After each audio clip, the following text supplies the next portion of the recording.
ভাই জাকির হোসেন জানতে চেয়েছেন, জিন সাপে কামড়ায় এমন কথা কি বিশ্বাস করা যাবে?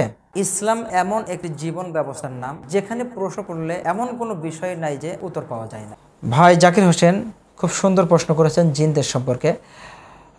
জিন সাপে কামড়ায় এ কথা সত্য, কারণ জিন হচ্ছে তিন ধরনের। একটা হাওয়ার সাথে মিশে বেড়ায়, একটা কুকুর সাপের রূপ ধারণ করে বেড়ায়, একটা প্রত্যেকটা মানুষের সাথেই আছে, বা কোনো মানুষের উপরে মাঝে মাঝে আসর করে আবার চলে যায়। তো জিন সাপের রূপ ধারণ করে যেহেতু বেড়ায়, তো এই জিন সাপে যদি কামড়ায় তাহলে পরে মানুষ মারাও যায়। একথা সঠিক, একথা বিশ্বাস করতে হবে। বিশ্বাস করার মধ্যে কোনো গুনাহ নেই, বরঞ্চ বিশ্বাস করাটাই হচ্ছে আল্লাহ রাসূল সাল্লাল্লাহু আলাইহি সাল্লামের হাদিস সম্মত আকীদা। তোমরা যা জানো না তা তোমরা জেনে নাও। আল্লাহ সুবহানাহু ওয়া তাআলা এইভাবে বলেছেন, ফাসআলু আহলা যিকরি ইন কুনতুম লা তা'লামুন।